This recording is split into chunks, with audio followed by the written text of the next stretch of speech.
Hi, my name is Kieran of One Zen Personal Training. Thanks for joining me for part 2 of meditation. So in part 1 I gave you an idea on why we should meditate, who's it for, what's it actually going to do for us. In this part it's about how we actually meditate. Now a lot of people think there's a certain position that you need to be in, like if I can do it, like a lotus position with your hands like this. If you practice that way of meditating, whether through yogic practice or spiritual religious practice, fantastic.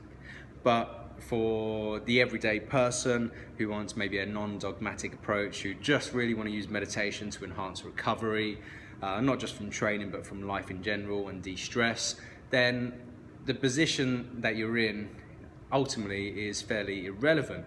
There's only one golden rule in making sure that you have a nice upright posture, whether it's sitting down like this or sitting in a position like this.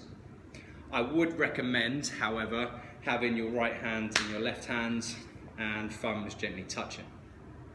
This will allow a nice comfortable position, your hands just gently resting in your lap, because most people will fidget with their hands. So this is the position I will tend to meditate in a seated position, nice and upright, right hand in my left hand, thumbs together.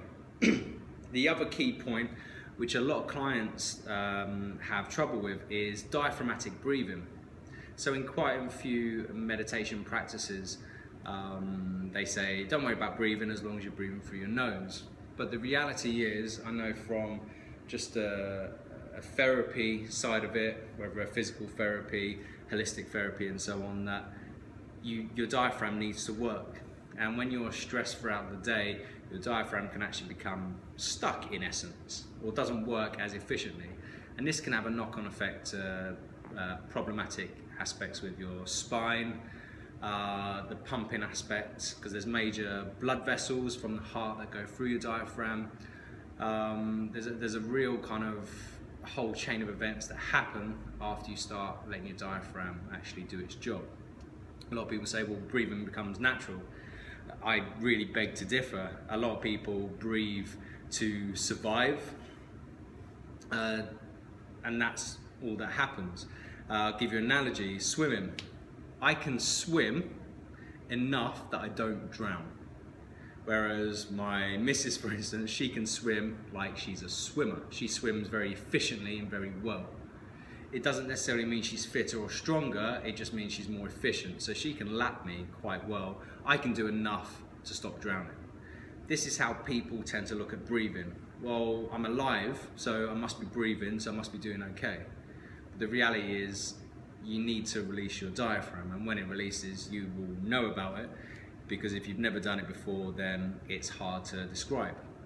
There's a few ways of doing this. You can either sit for a little bit with your hands on your stomach, breathing through your nose, and allow your hands to expand through your stomach. And a lot of people don't like to do this because it gives the appearance of a big stomach. So I'll show you from the side.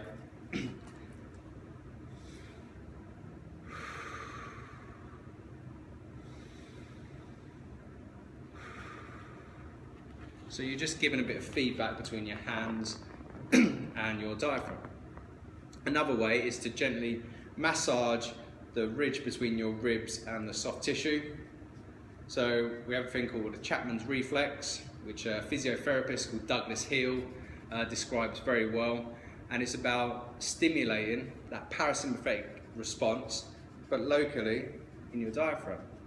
So you're gently massaging your diaphragm to release it. And most people will feel this fairly quickly. So I do that, take a couple of big deep breaths through my nose to realize that my diaphragm's actually working, and then you can go into your meditation. And the meditation itself, right hand in left, nice upright posture, gently close your eyes, but don't squeeze them shut. And you gently breathe through your nostrils. And as you breathe through your nostrils, you want your diaphragm to work, but you're not going to try and really force every ounce of air in and every ounce of air out. That's not the main point. So the idea is to focus solely on the air going in through your nose, and it'll feel cold, and then the air coming out of your nose. So as you sit here, you start by closing your eyes, breathing in.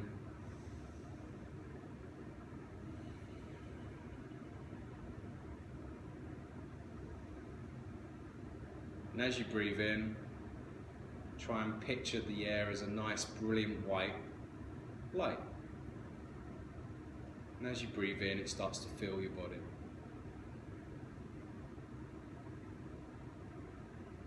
As you breathe out, picture it as a cool, dark smoke, and you're trying to get it out of your body. Now it's quite natural for your mind to wander. Don't be dictated by your thought processes that happen. So imagine you're going to sit there and let your thoughts come into your head like clouds. Just watch them, but don't attach yourselves to them, don't judge them. Just let them come and go. When you realize that your mind is wandering, just bring it back to the sensation of the breath. And what you'll find is you're able to do this longer and longer. But the key point is, don't get stressed about your mind wandering. As long as you bring it back to the breath and focus solely on the breath and nothing else. Okay? I would thoroughly recommend doing this, just starting off for 5 minutes a day. So set a little timer for 5 minutes, that as soon as 5 minutes ends, it just bings up. A lot of people say, well, you need to meditate for a minimum of 20 minutes a day. Well, this is true, but when I first started out trying to meditate for 20 minutes, I was constantly like this, and then one eye open, looking down at a clock, oh God, I've got 15 minutes to go. You go back to it. And then you start getting sidetracked by the actual time itself. The crucial thing is the quality. 5 minutes of quality meditation far outweighs of 20 minutes of one eye open, looking down at the clock. So it's all about forming habits, 5 minutes a day, for the first week, and then build up gradually. So the second week could be 6 or 7 minutes, third week 8 or 9 minutes, and so on. So you get to the point where you're able to do 20 minutes of meditation daily. I promise you wholeheartedly you will notice a difference, regardless if you're training for a triathlon, whether you're just a working single mum, whether you're an Olympian, whatever your background, everyone will benefit from meditation. It doesn't have to be a spiritual thing for you, it doesn't have to be a religious thing for you, but I promise you now the sheer act of just focused, deep breathing will benefit everyone. And I know this from personal experience over the past few years.